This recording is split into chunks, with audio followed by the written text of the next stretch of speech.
सीमांचल के मुसलमानों फूल बरसाओ तुम्हारे नेताएं हैं। अब इस लाइन का मतलब को समझिए कि पूर्णिया में मंच सजकर तैयार होता है और सीमांचल के तमाम मुसलमान नेताओं को तेजस्वी यादव और नीतीश कुमार जुटा दिया था या जुटा देते हैं और तमाम मुसलमानों को रैली में लेकर के आने के लिए कहते हैं कि वहाँ पे जितने भी मुसलमान सीमांचल में रहते हैं उसको जो है रैली में लेकर के आइए और उनको लेकर के आके यहाँ पे बताइए, या आप खाली लेकर के आइए, हम उनको बताएंगे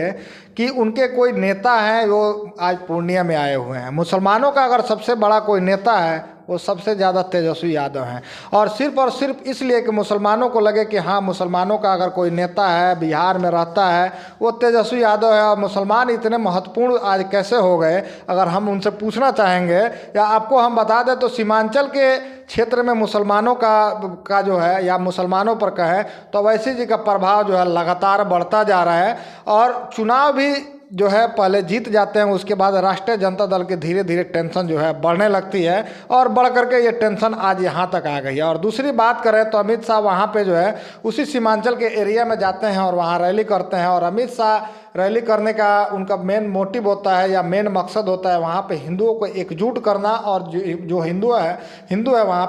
वहाँ पे एकजुट करके उनको लाना। आपको हम बता दें कि वहाँ पे मुसलमान ज़्यादा है। सीमांचल की बात करें तो वहाँ पे हिंदू मुसलमान की वोटों की ध्रुवीकरण करने की जो राजनीति है वो आसानी से हो जाएगी। और उसी बात को काटने के लिए शायद मान लिए हों कि महागठबंधन का जो नारा हो कि बहारो फूल बरसाओ, या मुसलमानों या सीमांचल के मुसलमानों फूल बरसाओ तुम्हारा नेता आया है, मतलब कि खुद को साबित करना है और खुद की परीक्षा देनी है कि आखिरकार मुसलमानों के हम कितने बड़े नेता हैं। और बीजेपी तो कह रही है कि हमको इससे डरने की ज़रूरत नहीं है, बल्कि अवैसी को डराने के लिए जो है तेजस्वी इस रैली को कर रहे हैं। और आप पहले इसको समझने की कोशिश कीजिए कि सीमांचल का एरिया यानी मुसलमानों का गढ़ कहे जाने वाले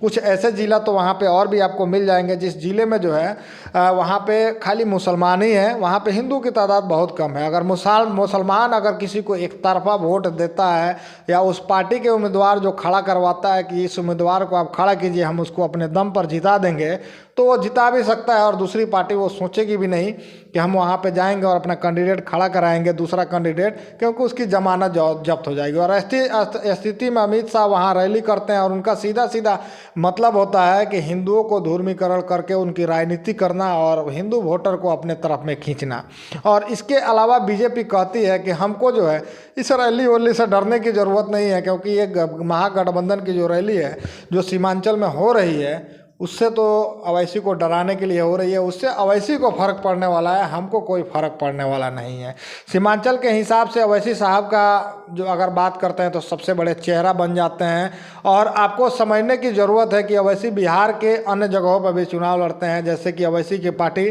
बिहार में अलग अलग जगह पर चुनाव लड़ती है, लेकिन उनको जो सफलता मिलती है यानी उनको जो जीत मिलती है वो सीमांचल के क्षेत्र में मिलती है। और सीमांचल के एरिया में अवैसी का जो विचारधारा है उसका कितना प्रभाव पड़ा है और कितना बढ़ा है वो आपको समझने की ज़रूरत है। अवैसी का प्रभाव वहाँ पर इतने तेज़ से बढ़ा है कि अगर अवैसी का नाम पर कोई कैंडिडेट वहाँ खड़ा हो जाता है, कोई उम्मीदवार चुनाव लड़ता है, तो राजद के चुनाव को जो उनका कैंडिडेट होगा उनको आसानी से हरा करके जो है वो चुनाव जीत सकता है। इसीलिए शायद राजद की जो टेंशन है वो बढ़ी हुई है और तेजस्वी यादव की वो टेंशन बढ़ी हुई है। और कहा जाता है कि सीमांचल में रैली का सबसे बड़ा मतलब यही है कि वहाँ के मुसलमानों को कैसे करके खुश किया जाए और उनको कैसे करके समझाया जाए कि हम तुम्हारे इतने बड़े हमदर्द हैं और मुसलमानों के अगर सबसे बड़ा कोई नेता है वो हम हैं। शायद इसीलिए वो नारा दिया गया हो कि सीमांचल के मुसलमानों फूल बरसाओ आज तुम्हारे नेता आए हैं। नीतीश कुमार और तेजस्वी यादव शायद सिर्फ और सिर्फ इसलिए वहाँ पे गए हैं कि खुद को साबित कर सके कि हम कितने बड़े नेता हैं और हमने मुसलमानों के लिए आज तक क्या किया है। क्योंकि मुसलमानों को आज तक हमने जितना कुछ किया है शायद वो मुसलमानों को बता पाएँ, और उस सीमांचल के मुसलमानों को बताते तो बहुत अच्छा होता कि हम मुसलमानों के लिए इतना कुछ कर दिए बिहार में कि हमको कुछ कहने की ज़रूरत नहीं है। भैया बीजेपी की अगर हम बात करें तो बीजेपी खुल करके कह रही है कि इसको अवैसी को डराने के लिए ये सारा कुछ रैली किया जा रहा है, और इसलिए कह रही है कि भाजपा को पता है कि इस एरिया में हिंदू मुसलमान जितना ही होगा यानी जितना हिंदू मुसलमान हम करेंगे तो उतना ही आसानी से हम हिंदुत्व की राजनीति वहाँ पे कर पाएंगे और हिंदुत्व की ध्रुवीकरण हम कर पाएंगे। और भाजपा को इसको पता है और भाजपा इसमें अच्छी माहिर खिलाड़ी भी है और अमित शाह तो इसके अच्छे मतलब नंबर 1 प्लेयर हैं। आपको हम कुछ एग्जाम्पल के तौर पे अगर हम आपको याद दिलाना चाहेंगे तो आपको हम बता दें कि यूपी में जो है उत्तर प्रदेश में 50% से ज़्यादा मुसलमान आबादी भी जहाँ पे रहती है, वहाँ पे अमित शाह एकदम आसानी से चुनाव जीत जाते हैं और वहाँ पे अपने कैंडिडेट को जिता लेते हैं और वो सिर्फ और सिर्फ उसको हिंदुओं को एकजुट करके और उसका ध्रुवीकरण करके जो है चुनाव एकदम आसानी से जीत जाते हैं। इसलिए सीमांचल की जो रैली है वो अपने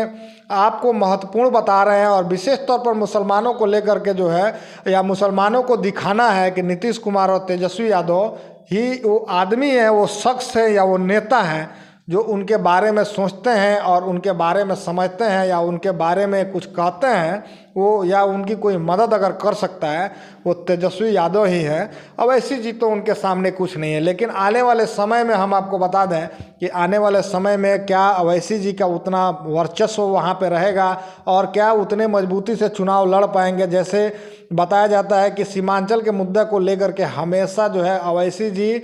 वहाँ पे मुद्दे को उठाते रहते हैं और बिहार के सरकार से हमेशा मांग करते रहते हैं कि सीमांचल के लोग इतने गरीब हैं, यहाँ के वहाँ के मुसलमानों को आप देखिए तो सारे डिमांड भी क्या अवैसी जी पूरा करवा पाएंगे, ये देखने वाली बात होगी। और जब जब अपडेट होगा हम आपको देते रहेंगे। अगर आपकी कोई प्रतिक्रिया होती है, आपका कोई सवाल या सुझाव होता है तो आप कमेंट में ज़रूर बताइएगा। ये वीडियो देखने के लिए आपका बहुत बहुत धन्यवाद। जय हिंद।